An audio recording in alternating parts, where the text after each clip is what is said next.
Thank you very much, George. As you describe me, I always feel I'm a hard act to follow. Hopefully that won't prove to be the case. So I'm going to talk about happiness tonight. And people, human beings, have been thinking about and pondering the issue of happiness probably for as long as they've been able to ponder. And they've been writing about it probably for as long as they've been able to write. Everyone has written about happiness. Philosophers have universally written about happiness. Religious leaders and other religious figures have written about happiness. Poets have written about it. Novelists have written about it. All sorts of people have written about it. And most of what they had to say we can now support with research today, as a matter of fact. Here are a few more of these things. And there are hundreds and hundreds and hundreds of these quotations I could have used. I think I collected 75 or 80 of them before deciding on just 3 or 4. And I wanted this particular one, this set was particularly interesting for a couple of reasons. Because Groucho Marx is on the list. And there were a number of different humorists who wrote about happiness. And Groucho said something very sensible and about happiness, which is not comic in any way. The other thing I just wanted to point out as a kind of an afterthought is the top quotation from one of my favorite authors, Henry David Thoreau. It is, as far as I can tell, the first recorded instance of the phrase, "a happy camper." So if you ever get into a discussion somewhere and someone asks you, I wonder where the phrase "a happy camper" came from, Henry David Thoreau in the 1840s. Okay, well, let me just ask right now, how many of you would say you are happy people? Okay, good. Well, that brings us to a very important first step in the scientific study of happiness. What do we mean by happiness? What is it? And it's not as easy a question to answer as you might think. Now, on the one hand, and perhaps this is maybe the way that you were thinking about happiness, we can conceive of happiness as an emotional state. Right? I am happy, next time I'm not so happy, and so on. It's an emotion we're feeling. But even if we consider it to be an emotional state, we have to further discriminate between what we would call state happiness and trait happiness. State happiness is our momentary emotional state. Now I'm happy, in 2 hours I'll be less happy, in 4 hours I'll be more, well, hopefully in 2 hours I'll be more happy. In 4 hours I'll be less happy, and so on. So there's variations, fluctuations. It's our state level of happiness. But on the other hand, we also have an average level of happiness, which we call trait happiness. Some people are just generically, on the average, more happy than other people are. And I'm sure your own experience tells you that as well. So we can think of the difference between state and trait happiness this way. So here is a graph, perhaps, of state happiness over the course of days or weeks. It goes up, it goes down, you get a raise, you get a bill, you know, that sort of thing. Up and down it goes. But if we average it out, right, if we take the average of all of these, there is some level. Some people will have an average here, some people will have an average here, some people have an average there. Right? Normally, what we're typically interested in is trait happiness, the long-term average level of happiness, but we study state happiness as well. The difficulty with state happiness, of course, is it changes so fast. And this is especially true for young people. If you actually ask adolescents between, say, 14 and 18 years old to chart their level of positive emotions and so on over the course of a day, it goes up and down like a yo-yo. You may be familiar with that experience too, either from your own experience or your kids. It's just all over the map. As we get older, the fluctuations tend to be a little slower and a little less dramatic, but still they change. So we're very often more interested in trait happiness than in state happiness. Okay. And where are we? There we go. All right. See if we can get this sucker working again. Now, I'm going to use the phrase, I'm going to talk about happiness, of course, but I'm going to use a more technical, jargonistic term that appears much more often in the literature on happiness, positive affect. All it means is positive emotions. Affect is emotional expressiveness. And on the other hand, unhappiness, I'll talk about negative affect, but that comprises an awful lot of different emotions too. I mean, happiness is a lot of things. Are we joyful? Are we calm? Are we content? All of these things could be considered part of happiness, couldn't they? So this is the first problem, defining what we mean by happiness, and this is one possible definition of happiness. Now, if we consider happiness to be an emotion, there are a number of different ways to measure it. One of the most popular for measuring state happiness, the fluctuations that occur over days or weeks, is a scale called the PANAS-X. It stands for Positive and Negative Affect Scale Extended. I'm just going to show you the sorts of things that it evaluates. It's 60 items, and you have a 5-choice scale, very slightly true of me, very, very much extremely true of me, and I'll just show you the scales they have here. All right, so all of these positive emotion scales include happiness, delight, excitement, energy, pride, confidence, and so on and so forth. They're all separately rated, and of course there are corresponding negative affect scales as well.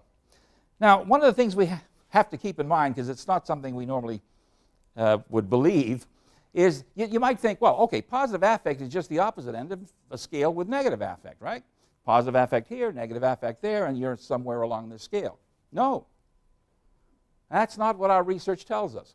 Positive affect and negative affect are relatively poorly correlated. Right? They are two separate scales. High levels of positive affect versus low. High levels of negative affect versus low. And if you think about your own personal experience, you can see how that might be true. Let's imagine an event. You've just won $30 million. Let's make it $300 million in the Lotto 649. And of course, if you believe the television advertising, we're all going to win this amount of money. Now, naturally, your first thought is, positive affect. I'm delighted. I'll be able to pay all my bills. I'll be able to take that vacation. I'll be able to do all the things that they do in those commercials, buy property in Muskoka, whatever it is. But then there probably will be some negative affect with that, too. Are my friends going to be rejecting me now? Am I going to be able to handle all this money? How's my social life going to change now that I'm a millionaire and my friends aren't? Am I ever going to be able to trust that someone new I meet really cares about me as opposed to my money? And so on. So even in a case where you would think positive affect would dominate, and it probably will, and I hope it will if you win the money, there's going to be negative affect. Think about any event in life. You get a promotion at work. Good, you're going to make more money, there's more prestige, but on the other hand, more travel time, longer hours, more responsibility, positive and negative affect. A child gets married. I'll let you work out the positive and negative affect associated with that. But I mean, the point is, they're not opposite ends of the same scale, which is why we measure them separately. All right, because while they're correlated in a negative way, they're not the same thing. They're not opposite ends. So let's keep that in mind, too. Now, there are also instruments for measuring trait happiness. And I want to show you one of them. It was developed by Sonia Lyubomirsky, who has written extensively on happiness. She's got a couple of very good books out there that I can recommend. This is her subjective happiness scale, just 4 items, simple one. And it's 7 items, 7 choices along a scale. I'll show you the 4 items. In general, I consider myself, and the options range from not a very happy person to a very happy person. Compared with most of my peers, I consider myself less happy, more happy. Some people are generally very happy. They enjoy life regardless of what is going on, getting the most out of everything. To what extent does this characterization describe you? Not at all, a great deal. And then the opposite. Some people are generally not very happy, although they are not depressed, and so on and so forth. To what extent does this describe you? Okay? So this is an assessment not of state happiness, as the PANAS is, but of trait happiness. In general, what sort of a person are you? All right, so that is happiness as an emotion. How many of you were thinking of happiness as an emotion when you answered the question whether you were happy? Remarkably few. I'm surprised. How many of you were thinking of it as a state? How am I feeling right this very minute? How many of you are thinking it in terms of average level of happiness? Okay, a lot of folks. Okay, good. And now we get something else coming up. There is another way to think about happiness. We can think about it as satisfaction with our life, contentment, right? How many of you were thinking of it this way when you answered the question? Yeah. See the difficulty with measurement? What are you looking at? What kind of happiness are we talking about? So we're looking at how happy are you with your family life? Your spouse, your children? How comfortable and happy are you with your career path, the people you know at work and so on? How happy are you with your social life, your friends and social circle, with your recreational activities, with your hobbies, with your progress towards significant and meaningful life goals? Right? So this is another way of looking at happiness. Do we mean instead life satisfaction when we're talking about happiness? Well, one way to bring these together was proposed by a man named Ed Diener. Ed is one of the big names in happiness research. He was researching it and publishing about it long before almost anybody else was. If you ever look at the literature, you'll come across his name repeatedly. And he said, look, what we need to do is put these two components of happiness together into a single measure. The emotional component, negative affect and positive affect, and what he looks at is the ratio of positive to negative affect. Obviously, you want that to be high, right? 3 or 4 times as many positive emotional experiences as negative ones. But then he says we need to combine that with an assessment of life satisfaction. And when we do that, we end up with an assessment of happiness that we call subjective well-being, which I'll abbreviate in most of my slides as SWB. This is the most common term you'll see in the happiness literature, subjective well-being. Right? So I'm going to use it frequently just because it's the jargon that I'm most used to. Okay, now let me show you Diener's satisfaction with life scale. Now if you have a pencil or pen, small piece of paper, you might want to score yourself on these 5 questions, because I will be showing you some data from around the world that in response to these very same items. All right, so this is Diener's satisfaction with life scale. You're going to be rating your agreement or disagreement with the 5 statements that I'm going to show you on this scale. 1, strongly disagree, all the way up to 7, strongly agree. Let's take a look at them. In most ways, my life is close to my ideal. Strongly disagree, all the way to strongly agree. The conditions of my life are excellent. Strongly disagree to strongly agree. I'm satisfied with my life. So far, I have gotten the important things I want in my life. If I could live my life over, I would change almost nothing. Okay, so now there's a couple of ways to score this. One is to simply add up the choices you made for all these 5. And the other way, and that's the one I'd prefer at this point, is to add them up and then divide by 5. So what is your average response to these questions? I'm not going to ask you for them, but you're going to be able to use them to compare with some other people's responses to these very same questions. This is a very, very popular and common scale, and simple one for assessing life satisfaction. There are more complicated ones, but we won't talk about them at all. Another one I want to show you, and again you can rate yourself on this, has been very popular recently, in the last 4 or 5 years, even though it was developed 50 years ago by a social psychologist named Hadley Cantrill. It's called the self-anchoring scale, and it's or the ladder of life, or the ladder of success. And here are the instructions you'd be given if you were going to be responding to this. Please imagine a ladder with steps numbered from 0 at the bottom to 10 at the top. Something like this, right? And then the top of the ladder represents the best possible life for you, and the bottom represents the worst possible life for you. And your first instruction says, on which step of the ladder would you say you are right now? And the second question is, where do you think, on which step do you think you'll be in 5 years from now? And the interesting thing about this particular measurement is that there's a group in the United States, among other places, the Gallup survey group, that have been assessing people every single week on this very scale. And they'll show you on the web, if you look it up, Gallup Health Survey or something, you'll find these data showing you the ups and downs of these assessments in the U.S. over the last 3 or 4 years. It's quite interesting. All right, so that's another way of assessing general life satisfaction and subjective well-being. And when people use this scale, they very often divide people's responses into 3 categories, as the Gallup survey does. If you rated yourself 4 or below, they say you're suffering. If you rated yourself between 5 and 7, you're surviving or struggling. And if you're 8 to 10, you're thriving, which makes sense given the ladder, but it's a bit arbitrary. So this is the way they're often described in the literature, what proportion are thriving, surviving, or suffering. Okay, now, another issue here, we're not done with this definition problem, is there are two ways to understand how one assesses well-being. One assesses one's satisfaction with life and friends and work and hobbies and so on. And these are two ancient traditions of understanding subjective well-being. They both go back 3,000 years, roughly, 2,500 years at least, to ancient Greece at the least. And we're familiar with one of them at least. It's called hedonism, or hedonic well-being, as we put it in the literature. And what does that mean? Essentially, it says, look, you could assess your life satisfaction in terms of the sensual pleasures that you are experiencing.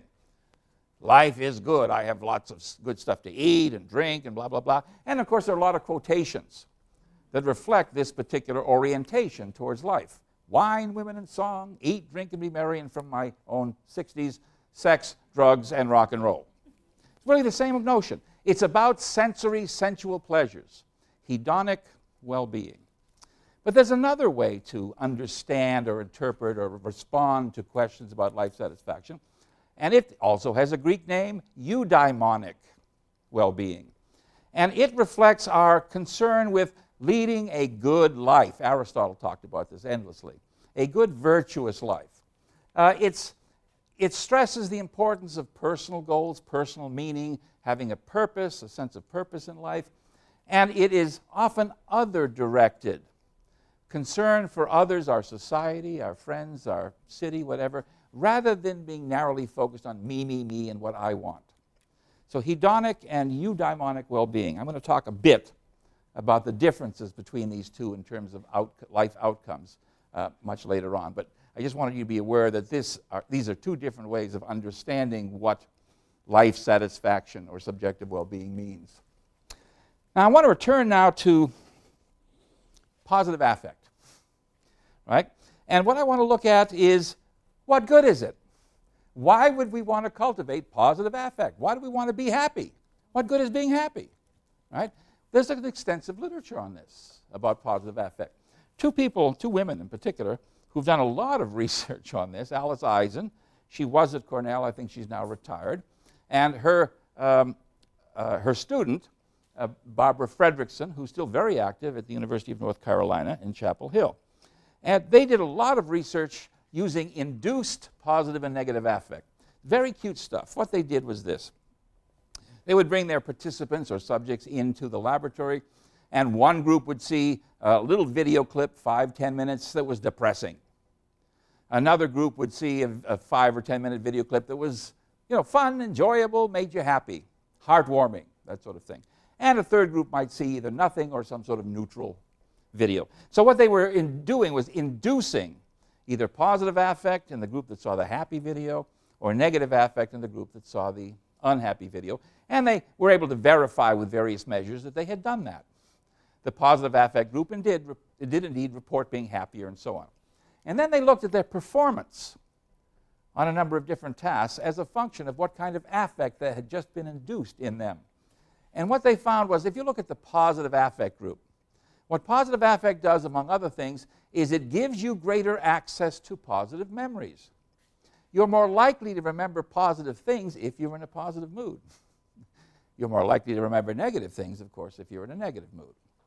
The other interesting thing, though, is positive affect does not restrict your access to negative memories. You can still get to them, but you preferentially retrieve positive ones. And that can be good, right?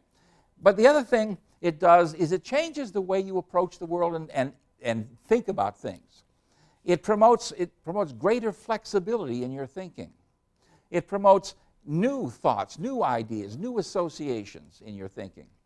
It makes your thinking more efficient. And you see that and thorough, and you see that particularly in complex problem-solving tasks where positive affect really makes a difference. I'm just going to mention one of these problem-solving tasks. You might be familiar with this. It's called the Dunker candle task, and it's a very famous task. It's simply this. You give your participants a candle and a box of matches. A box of thumbtacks. And you say your task is to place the candle in the box and attach it to this cork board here in a way that it won't tip over and the wax dripping from it won't fall on the floor. And the answer to the task simply is you take the thumbtacks out of the box, you tack the candle to the wall, and so on and so forth. And what they look at is, first, how many people actually solve the problem and how long it takes them to do that. And what they find is that in the induced positive affect group, the solution comes much faster, and a very high proportion of the individuals with induced positive affect solve the problem. The proportion of individuals with the negative affect who solve it is like 15% versus, say, 70% for the positive affect group. It's very dramatic. And there are other tasks of similar difficulty or challenge where you see exactly the same difference. We are better problem solvers if we are happy, right? And that's a good thing, right? Now, Barbara Fredrickson, as I said, she's Alice Eisen's protege and graduate student. She's developed a very interesting and very influential theory about the role of positive affect in thinking. It's called the Broaden and Build theory. And she says this, and again, it's all based on research findings. She says, look, if we are experiencing negative affect, what we're doing is responding to an event, a threatening event in the outside world typically. And what that tends to do is activate specific response patterns and thought patterns that are related just to that threat. So we're narrowing down our range of possible options and thoughts and behaviors to ones that are specifically relevant to this external threat that is producing the negative affect, right? But if you have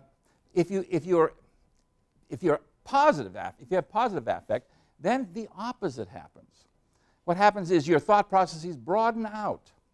You begin to think about more and different things. You become more creative, more playful, a whole raft of very positive things. And as a result of that, you develop new skills. You develop perhaps new relationships with people. You develop, in other words, cognitive and social resources that will help you get along in life. So here's the way she looks at it. It looks like this. You start with positive emotion, positive affect, and that leads to the development of new thoughts, new activities, novel relationships, and that promotes the development of permanent resources, friendships, skills, and so on and so forth. And that, of course, leads to enhanced health, greater chance of survival, and that, of course, all leads back to increased positive emotion, which then leads to more novel thoughts, and up and round you go over and over again. It's a virtuous spiral. Up and up and up you go to better and better thinking, more and more positive resources, and so on. So this is her view about the positive effects of positive affect. It does good things for us. It's just not being happy. It has a real impact on our thinking and on our life. And there's a lot of research to support this. I mean, we could spend another 3 hours talking about the literature in this area. But I want to talk just about a few things. Positive affect and health. I mean, you probably would believe, it's intuitively plausible, that being happy, having positive affect, affects your health in a positive way. It does. And you'd be surprised, though, at how many different positive ways it does affect you. For example, the incidence of strokes is lower in people who have higher levels of positive affect. Survival time from heart disease is increased among people who have high levels of positive versus negative affect. The chances that you will get a cold even if you have been exposed to the cold virus is lower if you're a happy person. Who'd believe that, eh? I find that very neat. The amount of infection-fighting immunoglobulin found in your blood is positively related to your level of happiness. The happier you are, the better able you are to fight infection. That's probably one of the reasons for this, right? So it's not just feeling good. Your whole health changes. And in many cases, in some very dramatic ways. Your longevity is increased if you're a happy person. Happy people live longer, right? And now, I expect we've all believed this in some way, but the literature, I mean, the research shows this. It is definitely true, not just a tale that we would like to believe. It is a fact. So positive affect has some real life-enhancing features to it. Improves your health, increases your longevity, and so on and so forth. It's good stuff. Now, if you look at other life outcomes apart from health, we also see positive qualities of positive affect. If you look at the amount of positive affect you show at age 18, and then you fast forward 8 years to age 26, and compare the job prestige of individuals with high versus low levels of positive affect at 18, you find that happy people at 18 have more prestigious jobs at age 26. They also have higher income in their 20s and 30s. They get more positive assessments about their work performance from their bosses, on average. They have a higher probability of marrying. This is no big surprise. Who'd want to marry a grumpy person, you know? But nevertheless. And they show higher levels of marital satisfaction. We'll come back to that in a bit. So there are a lot of life outcomes that are influenced by positive affect. Now, it's the way in which this works mechanically, what is happening in what direction is hard to say. But basically, I mean, one strong possibility is that people with high levels of positive affect are just more likable, right? They're easier to get along with, they're easier to work with, and that leads to all of these things. And that's easy to imagine, isn't it? Right? Now, let's take a look at some of the other things that are related to positive affect or subjective well-being. Let's take a look at the family constellation and how it affects levels of subjective well-being. This is the broader definition, life satisfaction as well as positive and negative affect. And we know that this is important. We know, for example, that parenting style, emotionally close, warm, attentive, nurturing parenting, is associated with higher levels of life satisfaction and overall subjective well-being among adolescents. Again, no big surprise, but it's nice to know. And this is true even when you take into account family income or the grades that young people are achieving, because we know that those are also associated with different levels of subjective well-being, as you might expect. But even if you take those out of the equation, you still see an effect of parenting style on subjective well-being in adolescence. We also see an effect of brother-sister sibling interactions of a similar sort. If you have a friendly, emotionally close relationship with your siblings, this also is associated with higher levels of subjective well-being and life satisfaction generally. Not a big surprise, but nice to know, nevertheless, that we can demonstrate this. And we can also show, interestingly enough, that even after you've left home, if those positive relationships, especially with siblings, continue into adulthood, they continue to have a positive effect on your life and subjective well-being and so on. Right? So these things are important, as we might have expected them. Now, what about siblings? Let's talk a little bit more about siblings. One of the issues that people have often raised is, what about only children? Surely they're not as happy, they don't have as much satisfaction as kids who have brothers and sisters to play with and so on and so forth. No, there's no evidence for that whatsoever. In fact, the evidence suggests that either, in the worst case, only children have exactly the same average level of subjective well-being as their siblings, or as any other kids do, or they have slightly higher levels of subjective well-being. But essentially, we could say there's no difference. So whether you have or don't have siblings doesn't seem to make any difference to your life satisfaction. Although warm sibling relationships would certainly help if you have siblings. Now, if we look at multiple child families, this firstborns and only children tend to be better adjusted, right, than children in families where they're the middle child, for example. Right? Now, we'll see something about the relationship between number of children and parental happiness in just a minute. And as you might expect, I'm sure some of you have had this experience, one of the things that contributes to a decline or reduction in subjective well-being is when there's favoritism in the family, where you were always mom's favorite, as Tom, what's his name, used to say. If you have the perception that a sibling was the favorite child, this is going to reduce your life satisfaction and subjective well-being. Right? So these things do make a difference. Let's talk about marriage and its effect and its relationship to subjective well-being. You'll all be pleased to know, those of you who are married, that generally individuals who are in a marital relationship have higher levels of subjective well-being than those who are single, and certainly than those who have been divorced, who tend to have the lowest levels in measurement. We also know that if we look at the functioning of the marital unit, the greater the emotional commitment, the strength of the relationship between the two partners, the higher the levels of subjective well-being will be. Again, it shouldn't be a surprise. But then the question is why? Why is there this relationship between the existence of marriage, the presence of marriage, and happiness, and all of these other things? Well, I mean, some of them are fairly obvious. Some of the possible reasons are very obvious. If you have higher levels of subjective well-being, that may influence the way you behave towards your spouse in the relationship. And you may behave in ways that, of course, then mutually reinforces your subjective well-being and happiness, right? More positive things are likely to happen if you have higher levels of subjective well-being. Also, of course, it could work the other way around. This suggests that if you have high subjective well-being, then it may affect what happens in the marriage. But it also may be the case that what happens in the marriage affects the subjective well-being, which would make sense too. If you're getting a lot of emotional, social support and understanding from your spouse, that's going to elevate your subjective well-being, right? And that may be the reason that marriage has that effect on subjective well-being. Also, of course, marriage is a socially supported institution. People look on it kindly, right? It's a positive thing to be in a marital relationship, so that additional social support and so on from others may also influence your subjective well-being. But there's another possibility that we have to consider, and that is that, and I'm talking in the extremes, marriage does nothing whatever for your subjective well-being. That's a possibility.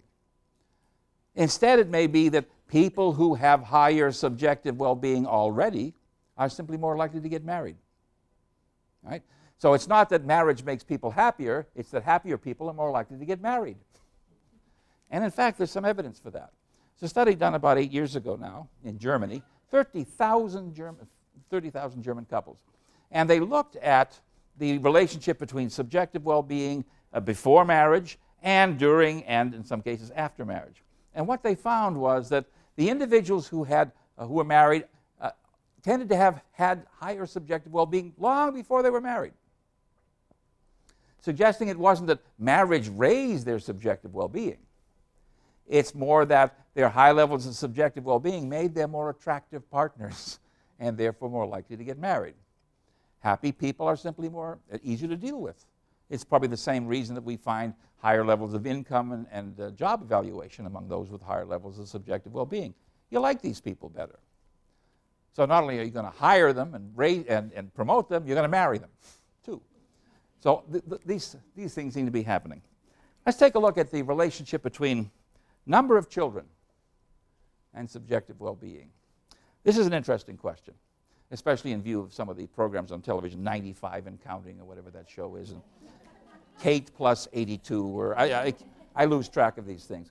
Anyway, and in general, across a wide swath of nations sampled, the number of children is slightly positively related to subjective well-being. That is, there is a slight but significant tendency for people with more children to have higher levels of subjective well-being.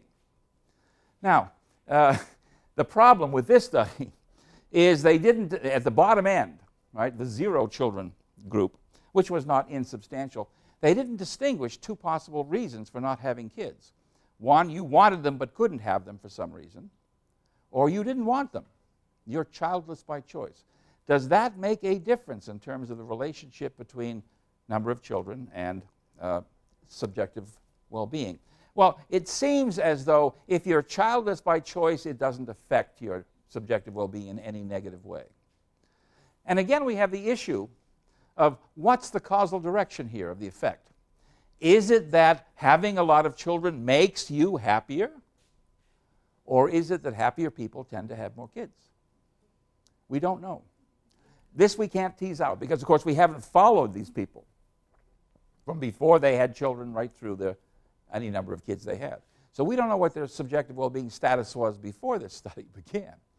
So we still can't say whether kids will make you happier, number of kids will make you happier, or whether happier people just have more kids. Now, there is some data, I'm not going to talk about in any detail, that suggests that having children raises one part of subjective well-being. It raises your life satisfaction. The evidence suggests it doesn't do much, if anything, for your positive affect, negative affect ratio. So kids drive you crazy, but you're more satisfied with your life if you have them. Essentially is the basic message. Okay. That's the shortcut version of the literature. Okay.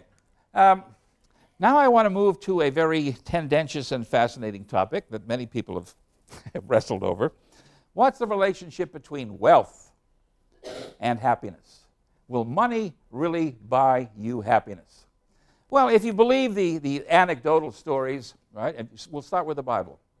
Love of money is the root of all evil. 1 Timothy chapter 6, verse 10. Now, this is often misquoted as money is the root of all evil. That's not what Tim was saying, right? Love of money.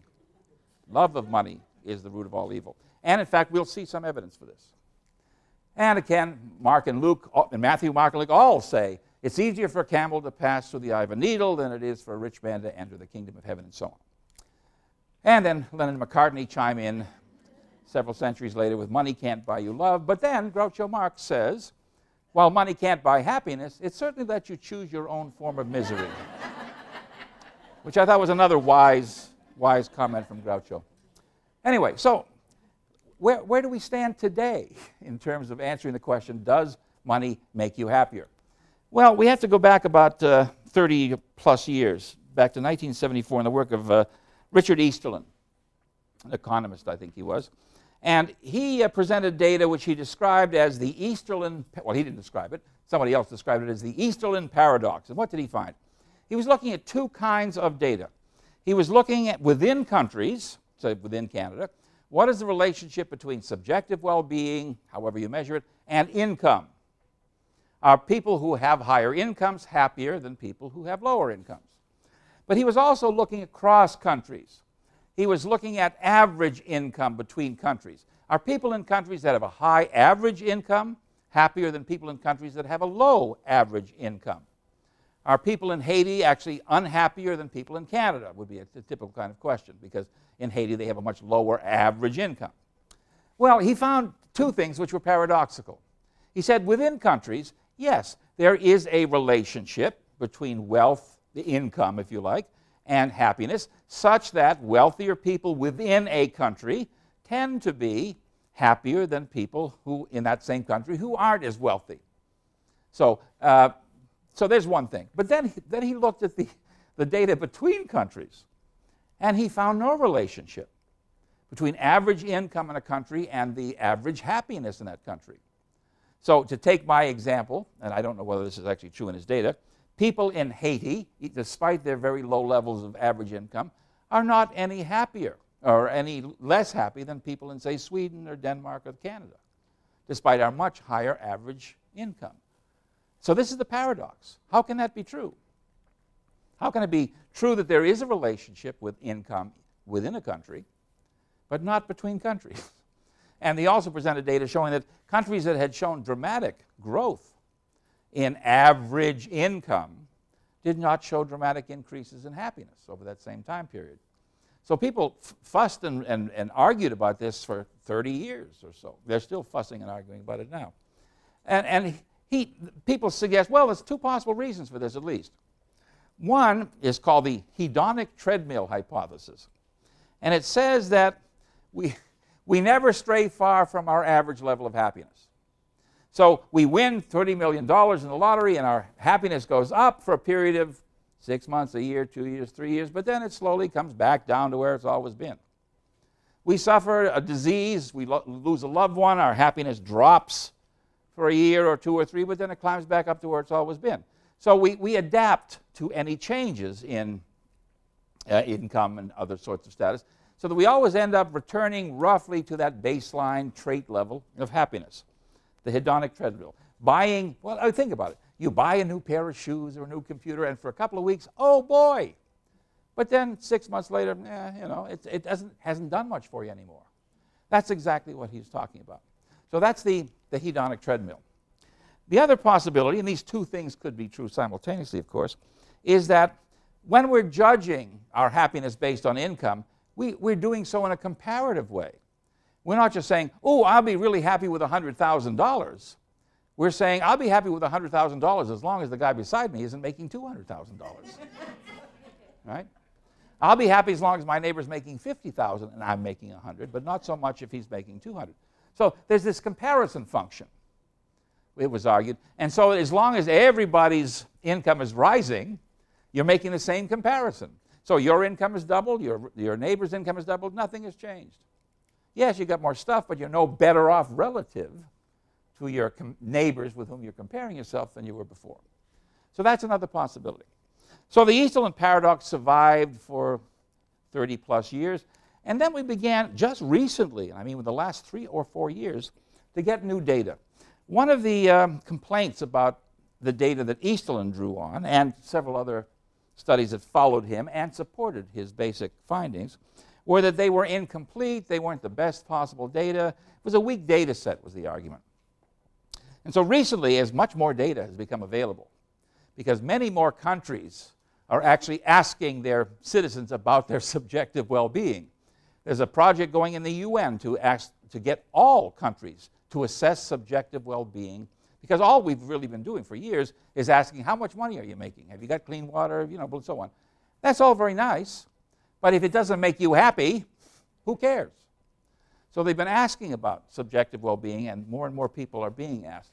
So let's take a look at some of the recent evidence. We'll begin with, and it's all since like 2010, very recent stuff. This is a study done in 2000 by Kahneman and Diener.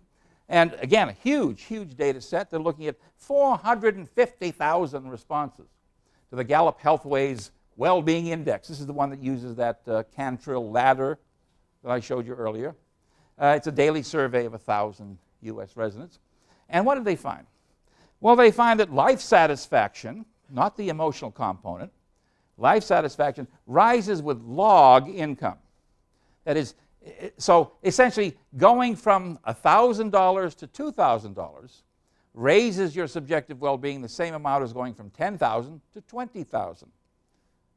Right? And likewise, going from $100,000 to $200,000 in income raises your subjective well-being the same way going from $1 million to $2 million does.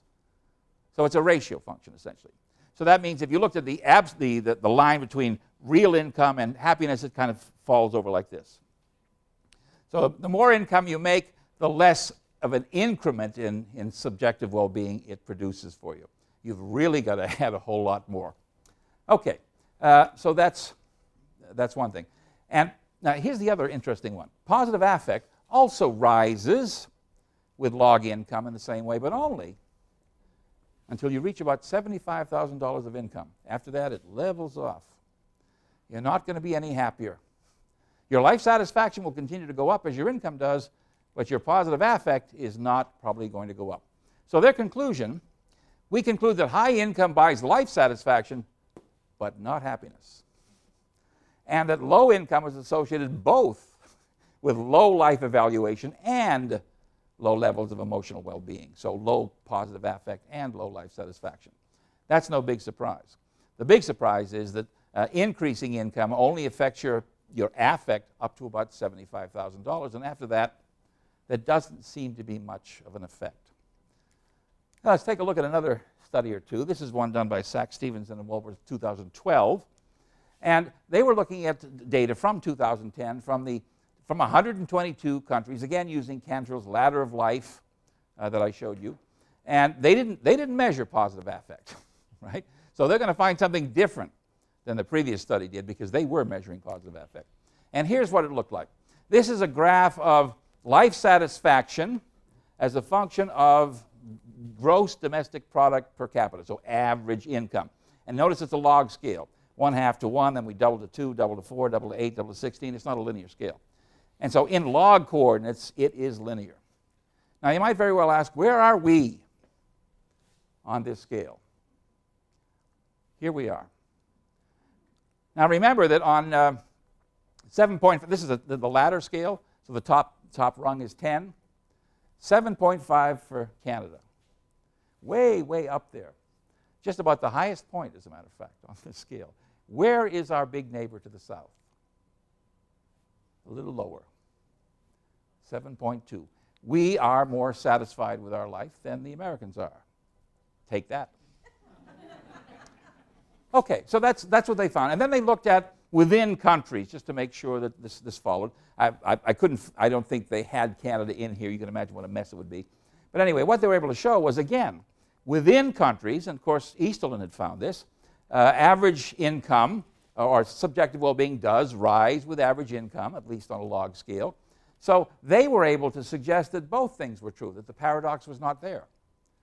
That Easterlin was wrong when he said there's no relationship between countries in gross domestic product and subjective well-being. Their data suggests that there is. So we're still fighting over this. So here's what they found, again, as a summary.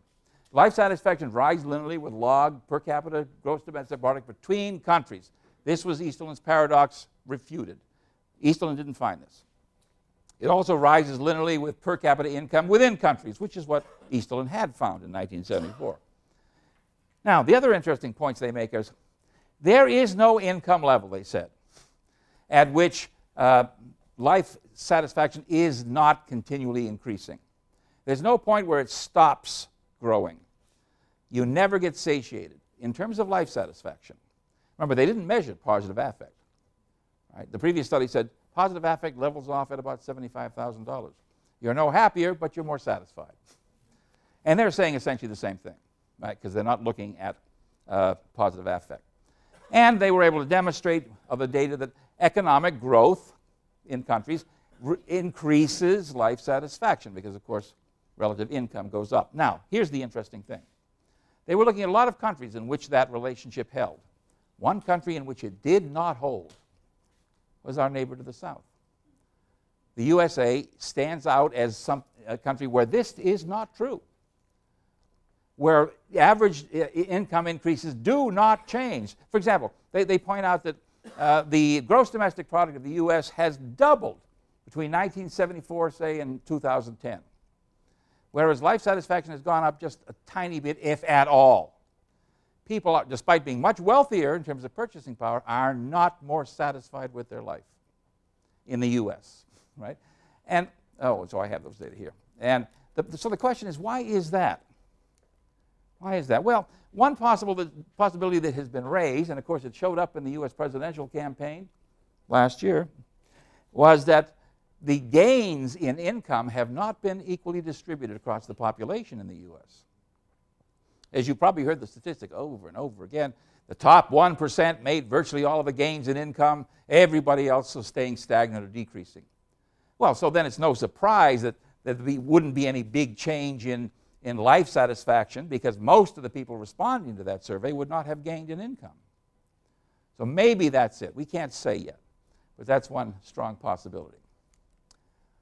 Okay, I do want to look at some of the works. I mentioned Ed Diener, his subjective well-being scale. His son, whose name is Biswas Diener because he hyphenated his marriage, has also worked with him on happiness.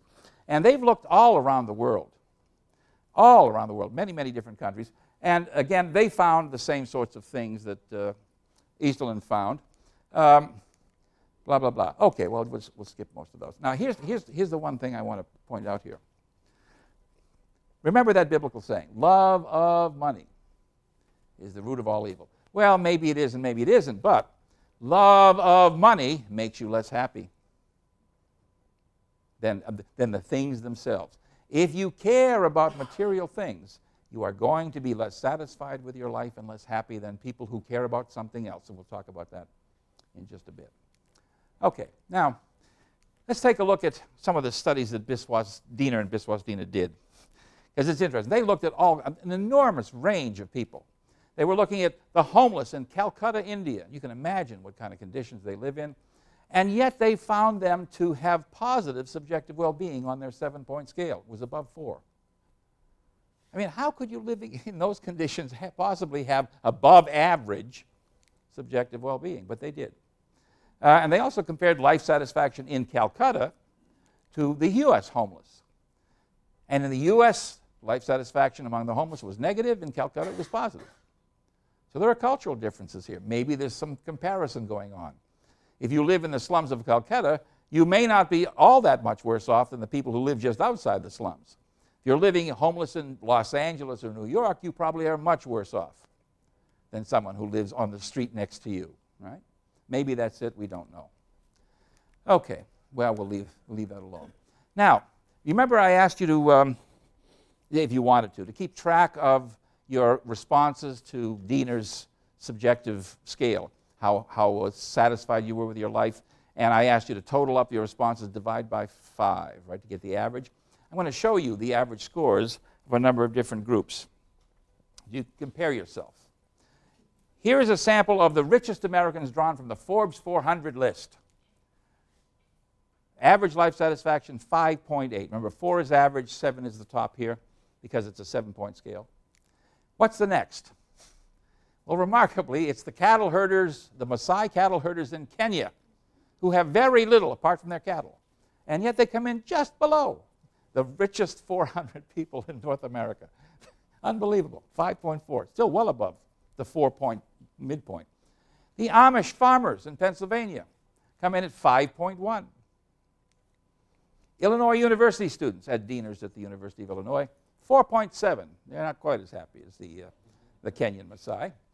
Calcutta slums, 4.4. All of this still above average, still above the midpoint of 4.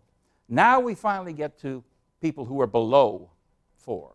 The homeless in Calcutta, not the slum dwellers. If you're a slum dweller, you live in a place in the slums. If you're homeless in the Calcutta slums, well, that's a whole different ballgame, and now you're down to 3.2. And the bottom of the scale, I've picked out particular numbers. The California homeless, I think this is LA, 2.8, right? So, I mean, what you notice here is that it doesn't seem to matter specifically what your life conditions are. It doesn't seem to determine all that strongly the difference in subjective well-being. It's quite fascinating. So think about where you fall on that list, right? Are you happier than the Maasai, but less so than the Forbes 400 or whatever? All right, now, there are other things to consider when we're talking about assessing subjective well-being. First of all, we have to assess subjective well-being in terms of your goals and values. What do you want to achieve? And it might be different. You might have not achieved what you wanted to, and someone else has, and so our subjective well-being ratings will be different. And as I said, this is one of the biggest and most robust findings. People who are interested in accumulating things as a way to happiness are less happy than those who have different values. There's studies showing, for example, that even reminding us about money makes it more difficult for us to savor other things in life. We take less pleasure generally in life if we are primed to think about money. Right? So materialism as a goal is not a good thing. Individuals who live off the grid out in the woods someplace, because their values are quite different, they don't want things, they tend to have very high levels of subjective well-being. Here's a summary from a study done about 5 years ago. Although having material wealth appears to be related to subjective well-being, we saw those data, especially at the lower economic levels, actually wanting wealth seems to work counter to happiness. Love of money is the root of all unhappiness, if not evil.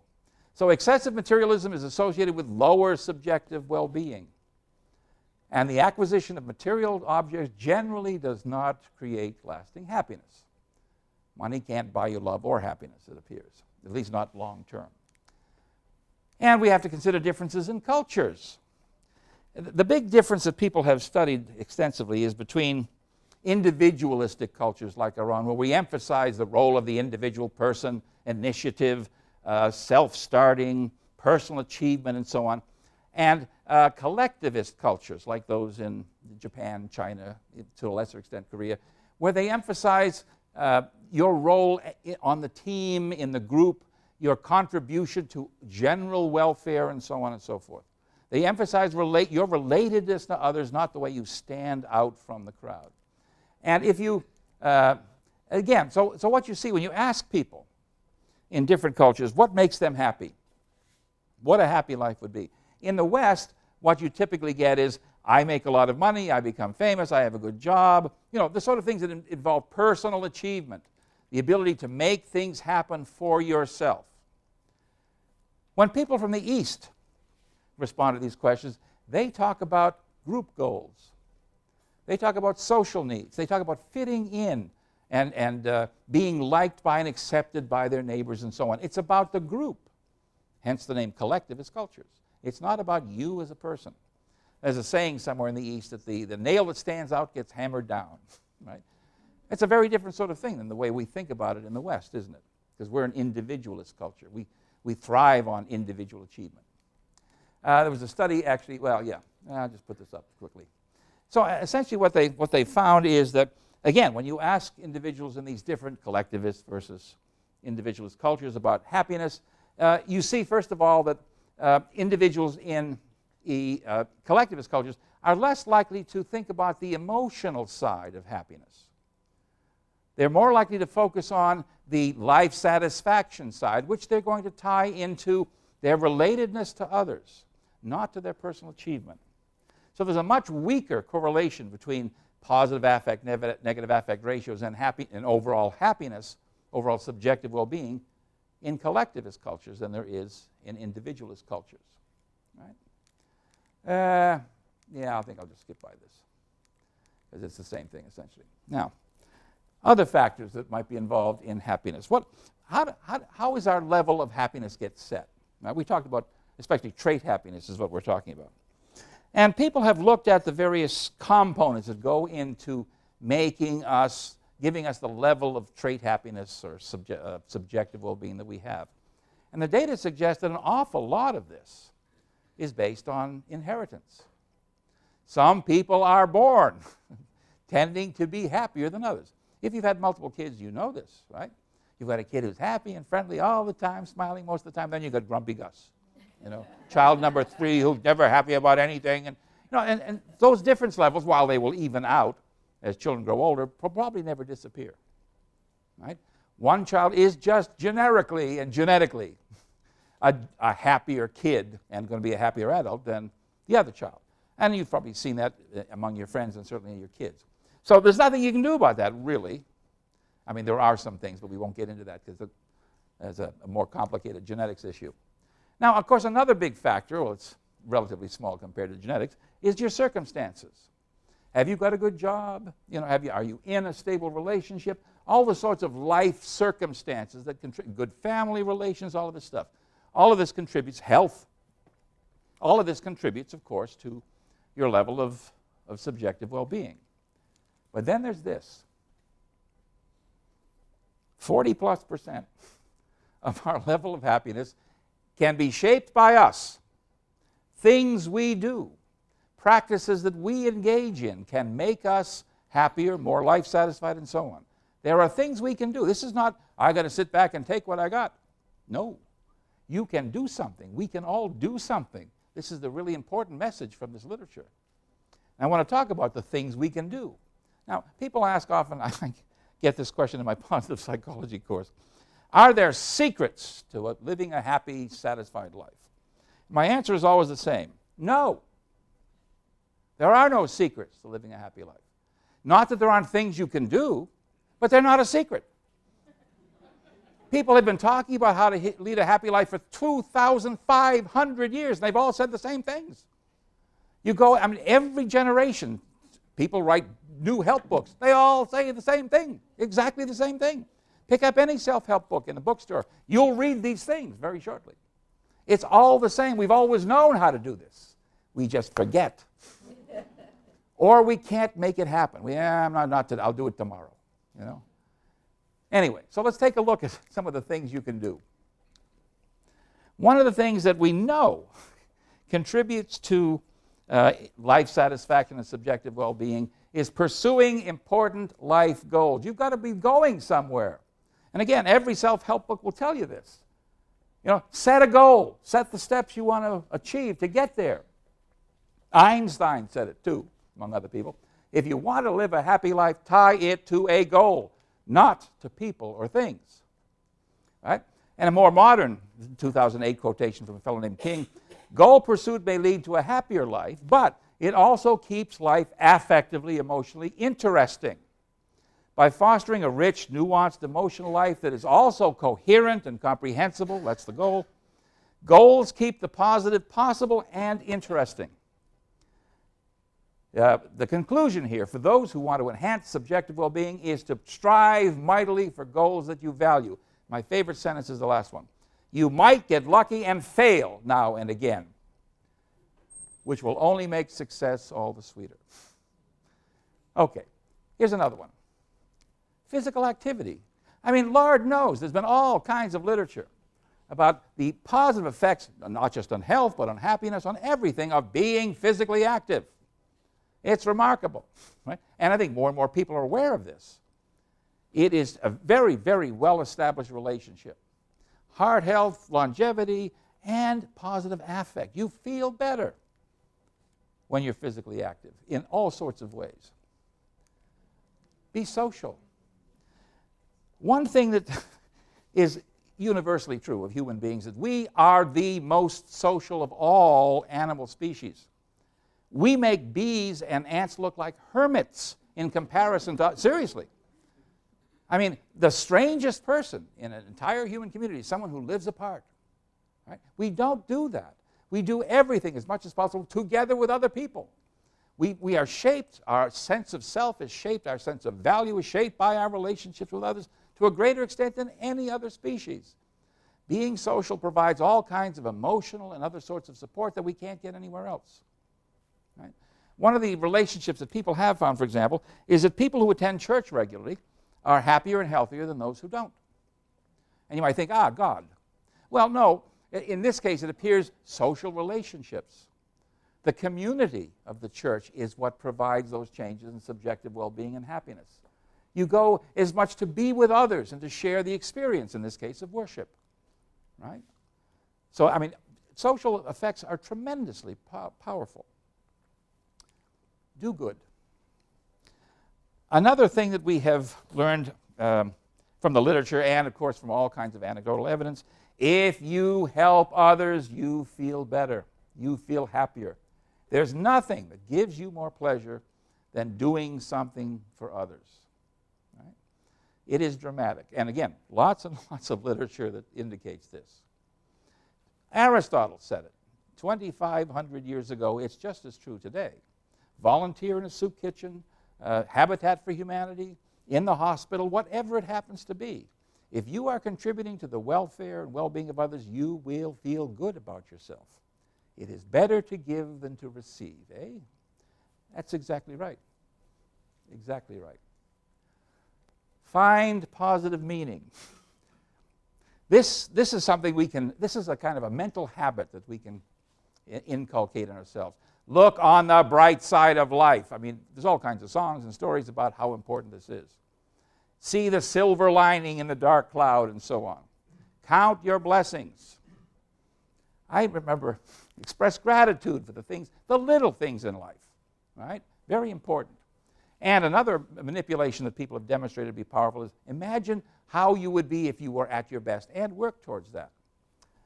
Count your blessings. I remember years ago I was teaching introductory psychology, I think. Oh, no, it was personality. Anyway, and I talking about counting your blessings in the context of another personality theory and how to enjoy life and see the richness of life. And this gentleman came down, he was probably in his mid-50s or so, and he said, I know exactly what you mean. He said, the very best thing that ever happened to me was my near-fatal heart attack. And I'm thinking, my God, what was the rest of your life like if that was... And he said, no, the reason for that was every day I knew I should be dead. Every day after that was a gift. I woke up every morning, a brand new day I shouldn't have. And I saw things, I noticed things, I was grateful for the life I had. Every day, he said. Every day. Now, some of us can do that. Hopefully not as a result of a near-fatal heart attack. But that's a very important attitude. And he got it the hard way. But it worked for him. It changed his life, changed the way he looked at the world, made him happier. As he said, it was the best thing that ever happened to him. Who'd believe that? There it is. Okay, so finding positive meaning, very important. Be open. There's a big movement today. And what do we mean by be open? Be aware of your surroundings. Pay attention. Smell the roses. Right? That's why I picked this picture, apart from the fact that the orangutans are so cute. Right? Let me read you a little quotation from, I think it's Sonia Lyubomirsky who talks about this. No, it's Barbara Fredrickson. Okay.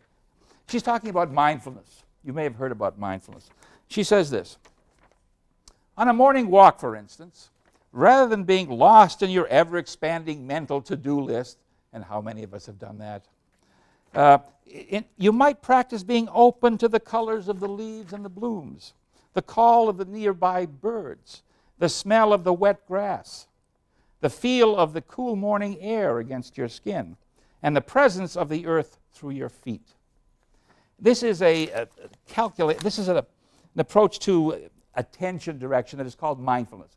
As you may have heard of it, it began as a Buddhist meditative practice, still used that way, but it changes the way you look at the world. And we could have an entire talk about this alone. There is a large and growing body of evidence about the positive effects of mindfulness. Positive effects on, it helps treat depression. It reduces relapse into depression. It's being used that way up in Toronto, as a matter of fact, just up the road. It improves health. It improves cognitive functioning.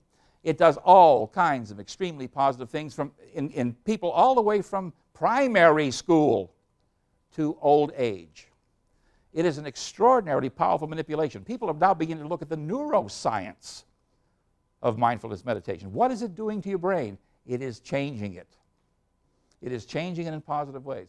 So this kind of openness to experience, this awareness of what's going on around you.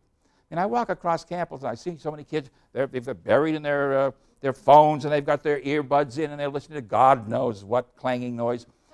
You know, this is not it. They're not paying attention to what's happening around them. They're not in life. They're not in the moment. And that's what openness is about. As I said, the literature is very, very clear about this. This makes a big difference. This can make you happier. And it can make you healthier. Right? So it's not just about I feel good. It's I am better. I have a healthier immune system. There's evidence that mindfulness does that. Right? I mean, all kinds of things. It's really extraordinary. Now, mindfulness meditation is not necessarily the only way to get there, but it's something we can do. You can learn it. You can be taught it. And it makes a tremendous difference. They're beginning to offer it now right on campus here in our Student Wellness Center because they've seen the literature. And the students who've gotten involved will tell you, they've told me, because I talk about this in my positive psychology course, it has made a big difference. Small things, but things we can do. Happiness is not just about what's happening around outside. It's not just about our circumstances. Yes, it's heavily determined by who we are as a person genetically, but there's an awful lot more that we can do to improve our subjective well-being, our happiness. There are several themes that, to me, seem important in the general literature and even philosophical writings about happiness, and I just want to share them with you at the end here. One of these is, and I've got like 175 quotations to this effect. Happiness is not what is happening to you. It's not about what your circumstances are. It's a state of mind. It's how you're thinking about things. It's how you interpret the things that are happening to you. That's what makes you happy or sad. Right? There's another quotation from Groucho Marx that says essentially that, but I didn't have room for it on the slides. Lots of people have recognized this. It's how you think. It's not what is happening to you.